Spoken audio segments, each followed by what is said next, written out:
하나님께 묻다라는 말씀의 제목으로 함께 말씀 나누기 원합니다. 하나님께 묻다.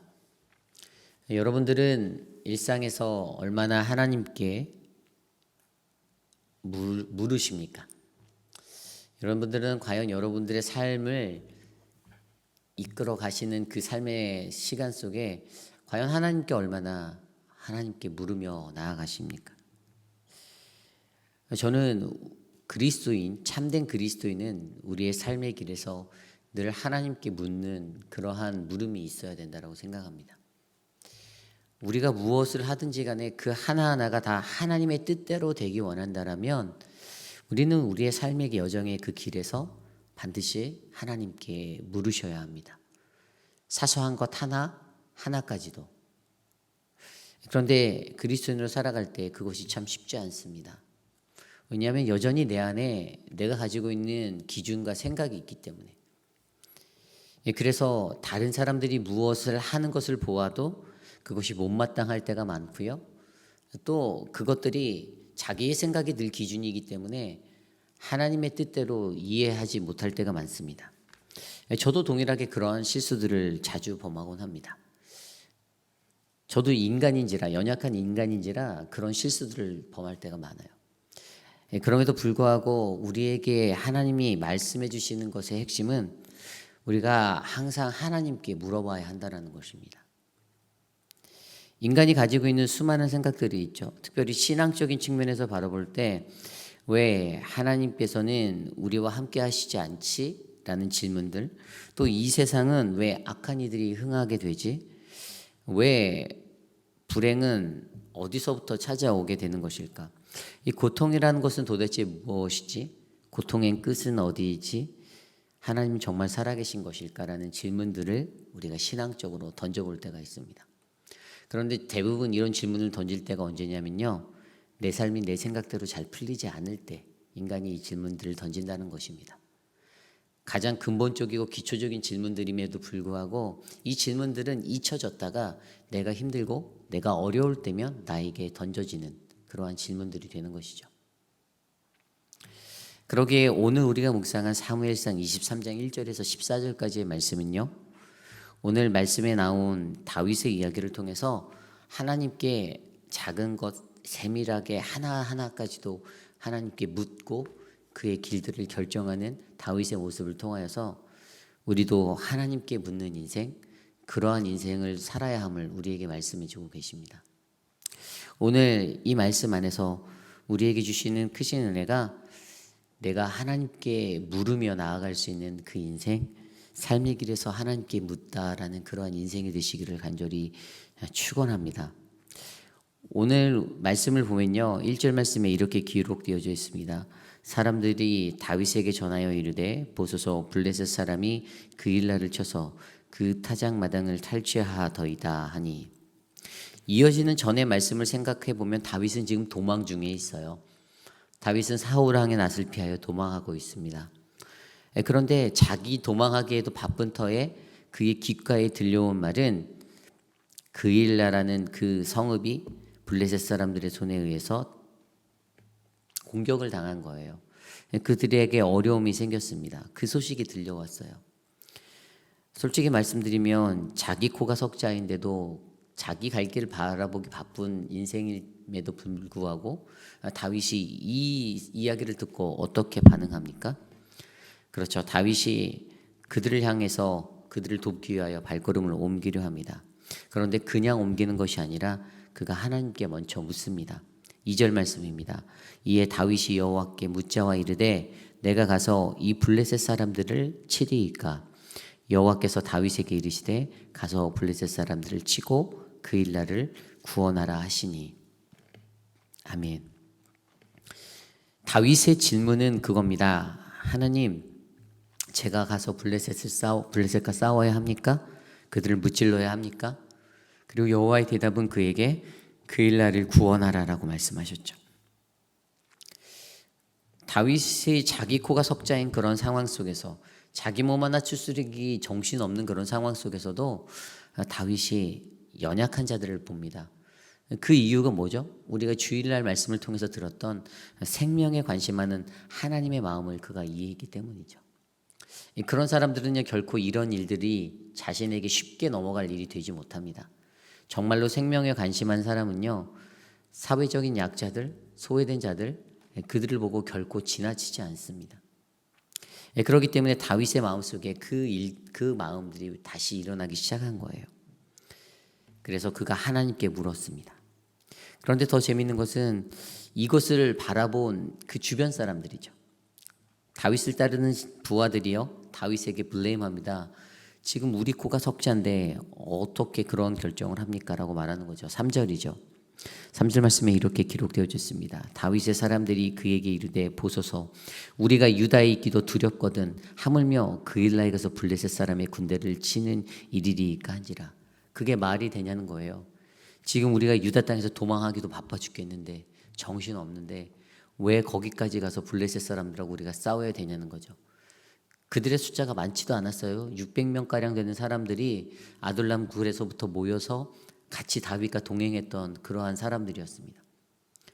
그 상황 속에서 그들의 마음속에 이런 불평이 일어나기에 충분했던 것이죠.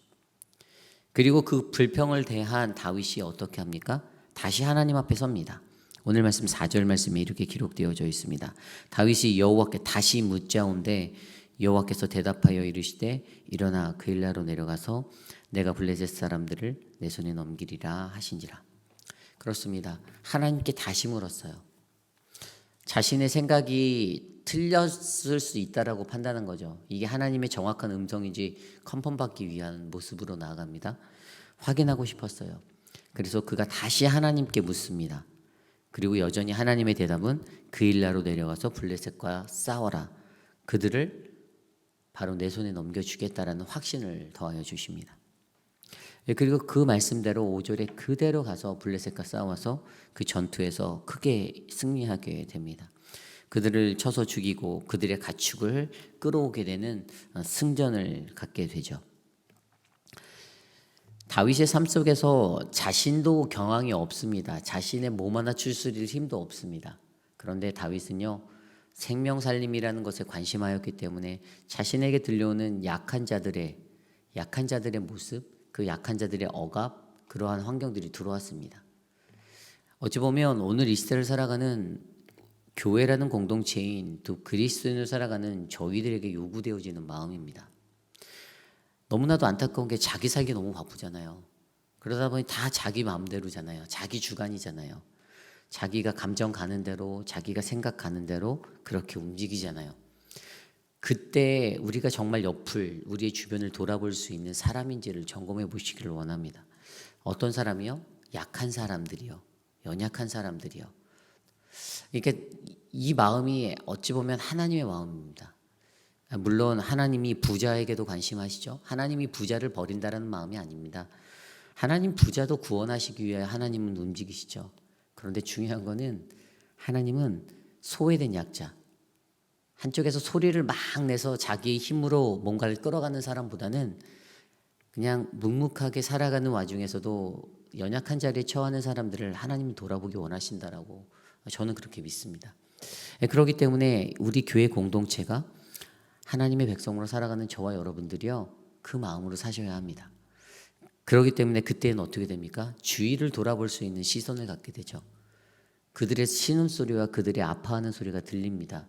그러면 그 일들이 하나님의 마음으로 움직일 수 있는 근원이 됩니다. 그리고 거기에는 그 상황 속에서도 하나님께 묻는 지혜가 필요하다는 사실이죠. 다윗처럼 확인합니다. 다윗과 함께하는 사람들이 블레임하고 컴플레인해요. 그래도 하나님 앞에 다시 물어서 그것이 맞다라면 어떻게 합니까? 그대로 갑니다. 다윗이 하나님께 두 번째로 질문하였을 때, 그 결정이 내려졌을 때 백성들이 어땠을까요? 그를 따르는 자들이 또 컴플레인 했을 거예요. 불평했을 겁니다. 안 봐도 눈에 선합니다. 왜냐하면 결과가 변하지 않았잖아요. 다윗이 하기로 했던, 그 다윗이 나가기로 했던 이 그일라라는 이 땅을 돕기로 결심한 것, 이것이 변하지 않았잖아요. 그렇다면 다윗에게 반대했던 사람들의 마음이 변화되었을까요? 글쎄요, 저는 그렇지 않다라고 봐요. 다윗이 그의 지도력으로 그냥 진행하였다라고 저는 봅니다. 그럼에도 불구하고 여기에서 중요한 것은 다윗은 하나님께 물었다라는 것입니다. 오히려 그 백성들은 하나님 앞에 묻지 않았던 거죠. 자신의 감정으로 받아들였어요. 지금 내 코가 석잔대가 더 눈앞에 보였던 거죠. 그것이 중요합니다. 오늘 우리에게도 하나님께서 말씀하시는 것은요, 내 삶의 길에서 그 가득했던 질문들 가운데 과연 나는 하나님 앞에 어떠한 질문을 던지며 살고 있는가를 우리로 하여금 조명하게 합니다. 계속해서 말씀을 볼까요? 결국에 그러한 일들로 어떠한 일들이 일어났습니까? 전쟁에서 승리하게 되었습니다. 그리고 전쟁의 자리로 나아가는 그 자리에서도요, 이제 다윗이 그 전쟁을 준비하며 나아가는 장면들을 설명하는데 어떠한 일들이 있냐면, 전쟁에서 끝나고 나서 돌아왔음에도 불구하고 그의 인생은 여전히 전쟁이었죠. 사울 왕이라는 그 사람이 계속 자기를 쫓고 있으니까 본인도 여전히 자신의 인생의 길에서는 전투와도 같은 삶을 살 수밖에 없었어요. 그리고 사울 왕이 그 이야기를 들었어요. 그 일나로 그들이 갈 것이다라는 그 이야기를 듣고 결국에 사울의 마음에 어떠한 생각이 주시죠? 사울의 마음에 병력을 모으고 그들을 치러 가야겠다라는 생각을 하게 됩니다. 그리고 그가 어긋난 생각을 하게 되는데 그것이 바로 7절 말씀이에요. 다윗이 그일라에 온 것을 어떤 사람이 사울에게 알림해 사울이 이르되 하나님이 그를 내 손에 넘기셨도다. 그가 문과 문빗장이 있는 성읍에 들어갔으니 갇혔도다. 사울이 가졌던 생각이요, 하나님이 다윗을 자신의 손에 주셨다라고 생각합니다. 여기서 다윗의 생각과 사울의 생각의 큰 차이가 뭐죠? 하나님께 물었다라는 것이 없어요. 사울은 하나님께 묻지 않았어요. 사울은 그냥 자신의 확신으로 말했어요. 그런데 하나님의 이름을 팔아먹습니다. 하나님의 이름을 도용해요. 자신의 생각 가득한데 그걸 가지고 하나님의 뜻이다라고 말합니다. 여러분, 신자로 살아갈 때 이러한 오류 범할 때가 많지 않습니까? 있습니다. 분명히 있어요. 이것이 하나님의 뜻인데라고 말할 때 많습니다. 하나님 앞에 단 1분도 기도하지 않고선 그것이 하나님의 뜻이다라고 말하는 사람들 많이 있습니다. 하나님께 질문해야 된다는 것이 얼마나 중요한지 다시 한번 강조해주고 있습니다. 하나님께 묻지 않고 컨펌되지 않은 것을 가지고 우리가 맞다라고 이야기할 수 없다라는 사실이에요. 이것이 중요합니다. 사울이 가졌던 착각, 하나님이 그에게 떠났음에도 불구하고 하나님의 이름으로 말하고 살아가는 이 착각, 어찌 보면 오늘 이 시대를 살아가는 저와 여러분들에게도 우리의 마음 가운데 경종이 되어서 울려 퍼져야 하는 그러한 메시지입니다. 내가 하나님께 가장 먼저 구하고 가장 먼저 묻는 이 모습이 있는가? 그러기 위해서 우리가 새벽에 모이잖아요. 새벽에 기도 드리시는 거잖아요. 여러분들의 각자의 처소에서 기도하시는 거잖아요. 여러분들 왜 기도하십니까? 여러분들의 기도하는 이유는 여러분들의 일들이 그냥 잘 풀리는 것, 그런 거 하나에 집중되어지는 것입니까? 그게 아니잖아요. 하나님께 길을 묻기 위해서 기도하시는 건 아닙니까? 하나님께서 나를 어떠한 길로 이끌어 가실지 내가 물어보는 거잖아요. 저희는 항상 모여서 기도하고 하나님 앞에 나아갈 때 그러한 인생들이 우리 안에 가득 찼으면 좋겠습니다. 사울처럼 어긋난 생각 빠지지 않기 위해서, 이 잘못된 인생 살지 않기 위해서 우리도 동일하게 하나님께 묻고 하나님 앞에 구하며 나아가기를 간절히 소망합니다. 그래서 사울이 그러한 모습으로 나아갈 때 다윗이 어떠한 질문을 또 하나님께 들리죠? 사울이 자기를 잡으러 온다라는 이야기를 그가 알았습니다. 그리고 그가 하나님께 물었던 것이 10절 말씀, 11절 말씀에 나와 있어요. 다윗이 이르되 이스라엘 하나님 여호와여, 사울이 나 때문에 이 성읍을 멸하려고 그일라로 내려오기를 꾀한다 함을 주의 종이 분명히 들었나이다. 그일라 사람들이 나를 그의 손에 넘기겠나이까? 주의 종이 들은 대로 사울이 내려오겠나이까? 이스라엘의 하나님 여호와여, 원하건대 주의 종에게 일러 주옵소서 하니 여호와께서 그에게 이르되 그가 내려오리라 하신지라.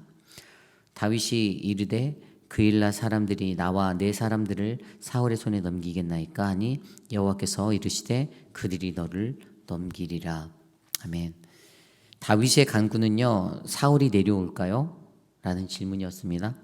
또 다윗의 질문은 그일라 주민이 나를 그들에게 넘기겠습니까? 라는 질문이었습니다. 그리고 하나님 말씀하셨죠. 사울이 내려올 것이다. 그들이 너를 넘기리라. 여기서 우리가 바라볼 수 있는 모습이 무엇이죠? 그일라 사람에 대해서도 생각할 수 있어요. 다윗에게 은혜를 입었잖아요. 다윗에게 블레셋으로 공경에 처할 때 생명살림의 마음으로 가서 자기도 어려운데 도와줬던 그의 은혜가 있었잖아요. 그런데 그들이요 금세 변한다라는 것이에요. 은혜를 입었음에도 불구하고 어떻게 됩니까? 내 마음에 싫어지면 내 환경에 따라 바뀐다라는 겁니다. 그래서 팔아넘기잖아요. 그냥 다윗을 넘겨버릴 거라고 얘기하잖아요. 그래서 하나님이 그러한 마음들을 다윗에게 알려주세요. 그래서 다윗이 어떡합니까? 자신의 발걸음을 그리로 향하지 않고 옮기게 되죠. 도망합니다.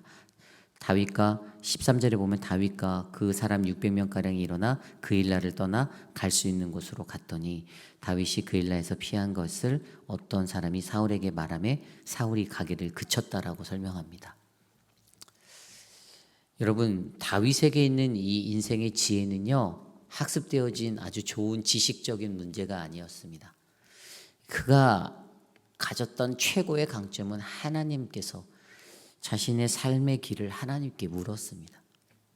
과연 여러분들은 삶의 길 가운데서 하나님께 얼마나 물으십니까? 하나님 앞에 과연 내 길이 어떻게 가야 할지 매 순간순간마다 묻는 여러분이 되십니까? 인생을 40년, 50년 그 이상을 살았어도요, 훈련 안 된 사람은 절대로 할 수 없습니다. 삶에서 이게 훈련이 돼야 되는 거죠. 하나님, 제가 이 길에서 하나님 내가 이것을 어떻게 해야 합니까? 하나님 내가 어찌할까요? 하나님 내가 어찌해야 할까라는 이 기도가 우리 안에 있다라면 아마 우리 인생은요, 하나님께서 선명하게 보여주진 않아도 하나님께서 우리를 엉뚱한 수렁으로 빠뜨리시진 않는다라고 저는 확신합니다. 김학중 목사님이라는 분이 쓴 책 중에 하나님께 길을 묻다라는 그러한 책이 있어요.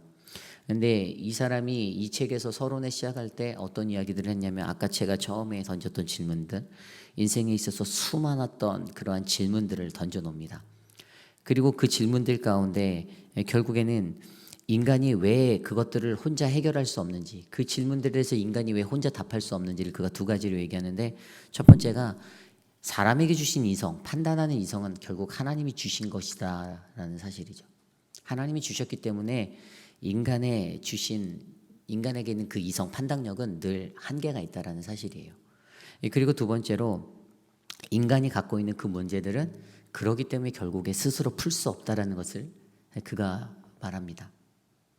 우리가 잘 알고 있는 욥기에 나와 있는 욥의 모습을 생각해 볼까요?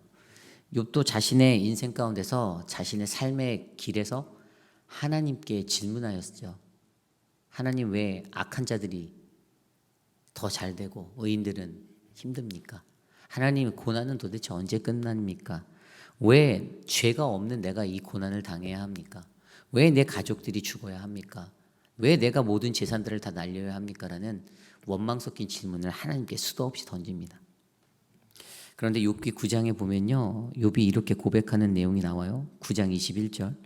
나는 온전하다마는 내가 나를 돌아보지 아니하고 내 생명을 천히 여기는구나.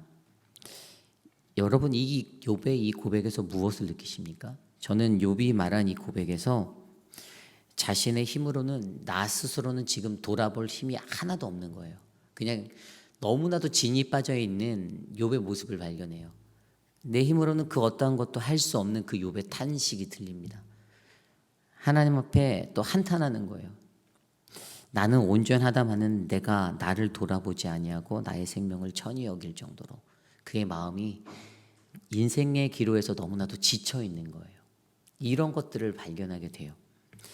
그러면서 욥이 뭐라고 또 고백하냐 하면은 나중에 29절로부터 31절까지의 내용을 보면요, 그냥 체념해 버려요. 너무 힘들고 지치니까 그래, 나는 어차피 정죄당할 건데, 나는 어차피 하나님 심판 맞을 사람인데 하나님 나한테 무관심하고 하나님 날 돌아보지 않을 텐데라고. 그가 그래서 31절에 뭐라고 고백합니까? 주께서 나를 개천에 빠지게 하시리니 내 옷이라도 나를 싫어하리라. 하나님이 날 돌아보지 않고 무관심한 것 같으니까 내 인생이 개천에 빠지는 인생이 되는 거라고 한탄합니다. 근데 여기에서요, 욥이 이 문제를 풀어내지 못하고 있잖아요. 인간적인 것들에 의해서. 그렇다면 우리가 이 삶의 문제를 다 직면하였을 때 우리는 이 문제를 어떻게 해결할까? 그것을 고민하면 결국에는 하나님의 말씀으로 이것을 해결해야 된다라고 그렇게 생각이 들었어요. 인간의 힘과 이성에는 한계가 있어요. 자신의 생각에는 아무리 생각해도 짜맞춰지지 않는 퍼즐입니다. 그래서 나는 개천에 빠져버린 인생과 같은 그러한 삶을 살다라고 생각할 때 과연 욥에게 하나님께 정말로 모든 순간에 있어서 삶의 길에서 하나님께 물었던 그 질문들이 있는가? 그런데 결국에요, 욥이 42장에 가면 그 질문에 대한 해답을 얻어요. 욥이요, 자신에게 던졌던 모든 질문 가운데서 자신에게 역사하시는 그 하나님을 눈으로 배운다라고 내가 발견했다라고 그렇게 고백합니다. 거기에는요, 욥이 질문했던 수많았던 질문이 있습니다. 하나님께 계속해서 질문하는 겁니다. 그 질문이 있을 때 하나님께서는요, 그분의 뜻을 알게 하시는 그 은혜를 하나님의 말씀으로부터 베풀어 주세요. 인간이 가지고 있는 한계와 그 모든 것을 뛰어넘어서 그 모든 질문 앞에서 하나님의 말씀으로 말미암아 그것들을 풀어내 주십니다. 그런데 여전히 인간의 갖고 있는 단점은 우리는 그 질문들 앞에서 자꾸만 내 힘으로 내 능력으로 풀어내려고 노력한다는 겁니다. 인간관계에서도 마찬가지죠. 안 되는 건 안 되는 건데 그냥 냅두면 풀릴 수 있는 것도 자꾸만 인간적인 것들로 하다 보니까 더 엉키게 되는 것이에요. 그래서 결국에 오늘 말씀을 통해서 저와 여러분에게 무엇을 말씀하십니까? 삶의 길에서 하나님께 묻는 것, 이것이 필요하다는 겁니다. 다윗의 인생에서 그것을 우리에게 보여줌으로 말미암아 나도 여러분도 저와 여러분 모두가 그러한 인생이 되기를 소망합니다. 삶의 길에서 하나님께 물으십시오. 일이 잘 풀리지 않을 때, 답답할 때 삶의 길에서 하나님께 물으시는 저와 여러분 그 인생 되시기를 간절히 소망합니다. 오늘 우리에게 주신 말씀을 놓고 함께 기도하기 원합니다. 하나님, 나의 인생 가운데 나는 과연 어떠한 길로 가야 합니까? 하나님, 나에게 말씀하시는 그 음성이 내게 잘 들려오기를 소망하는데 하나님, 나는 과연 얼마나 하나님께 묻습니까? 이 시간 이것을 위해 함께 기도하겠습니다.